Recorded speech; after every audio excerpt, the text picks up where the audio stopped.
principal desafio, eu como psicólogo, né, que eu vejo é a resistência do paciente em buscar ajuda. Ele demora muito, tá?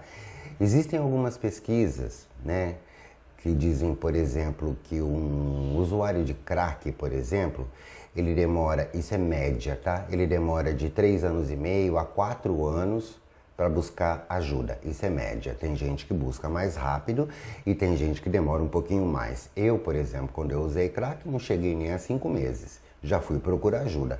Agora, tem gente que fica 10 anos usando crack. Então, pegaram lá uma quantidade de pessoas e a média que chegou de 3 anos e meio a 4 anos, as pessoas já estão procurando ajuda.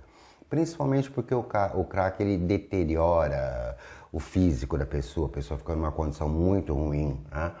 Realmente fica numa situação, às vezes, numa situação de rua, numa situação bastante desagradável, socialmente falando, né? Então ele acaba procurando isso. Em contrapartida, existe o alcoolista, por exemplo, que a média está na faixa de 25, 30 anos. Né? A pessoa demora 20 anos, 30 anos, 40 anos para entender que é alcoólatra, né? Por isso que o percentual de mortes pelo álcool é muito maior, muito maior. Por quê? Porque existem todas as outras comorbidades físicas, outras doenças físicas que se agregam nesse processo do alcoolista, né? A principal delas é a cirrose. Né? Existe uma doença muito complicada que chama varizes endofágicas. São varizes que se criam dentro do estômago de quem utiliza álcool, né? E a parede do estômago vai ficando cada vez mais fina, mais sensível, porque é só álcool, álcool, álcool, praticamente não tem alimentação, né? E aí o que acontece? Corre o risco daquelas varizes, elas estourarem, furarem. E aí acontece um sangramento interno. 90%, 95% desses casos é fatal, tá? Eu já tive um paciente que aconteceu isso, tá? Então a gente tem que tomar muito cuidado. E ele faleceu, tá? Então existe o que eu entendo de mais difícil, o desafioso, o que mais é complicado, é exatamente a resistência que o paciente tem. Por isso que dentro de um processo terapêutico, eu utilizo sempre as técnicas da motivação quando inicia, para ver a que fase de motivação que ele está, né? Nós temos a pré-contemplação, a contemplação, né? A preparação e depois a ação, né? Se ele está na pré-contemplação, ele fala, não tem problema nenhum, não, eu consigo. Você vai ter que trabalhar de uma forma mais acirrada, comparando, mostrando estudos, fazendo comparações com pessoas que ele conhece, às vezes até mostrando vídeos, mostrando cases, né?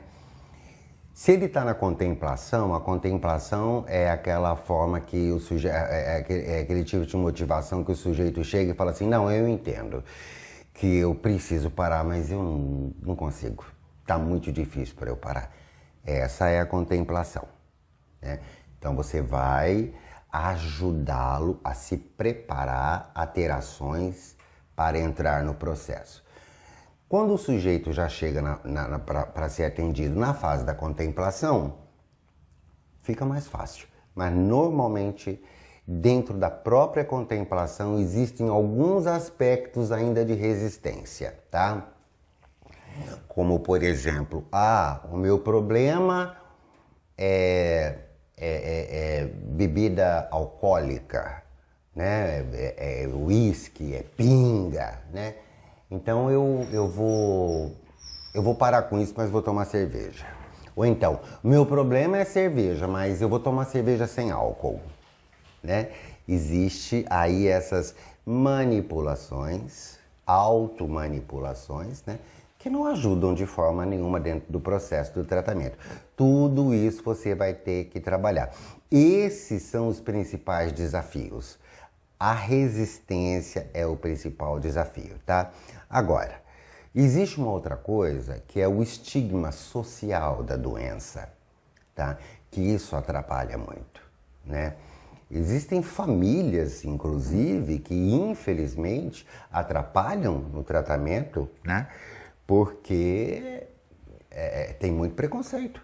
Não, meu filho não vai para o psicólogo. Não, o meu filho não vai, não precisa de internação. Não, meu filho não precisa tomar remédio. Não, se ele quiser, ele para. Ninguém pode saber quantos e quantos pacientes que eu já tive, principalmente quando eu trabalhava dentro de clínica, né? Que o pai e a mãe não falavam, não contava para ninguém que o paciente estava na clínica. Ele dizia, ele está fazendo tratamento para depressão. Né? Eu mesmo, quando fui para a clínica, a minha mãe falava para os outros que eu fazia tratamento para depressão, quando na verdade não era. Era tratamento para dependência química, né? Então, esse também é um desafio do tratamento. Por quê? Se você não for honesto, não vai dar certo. E todo mundo tem que ser honesto nesse processo. Todo mundo tem que ser honesto.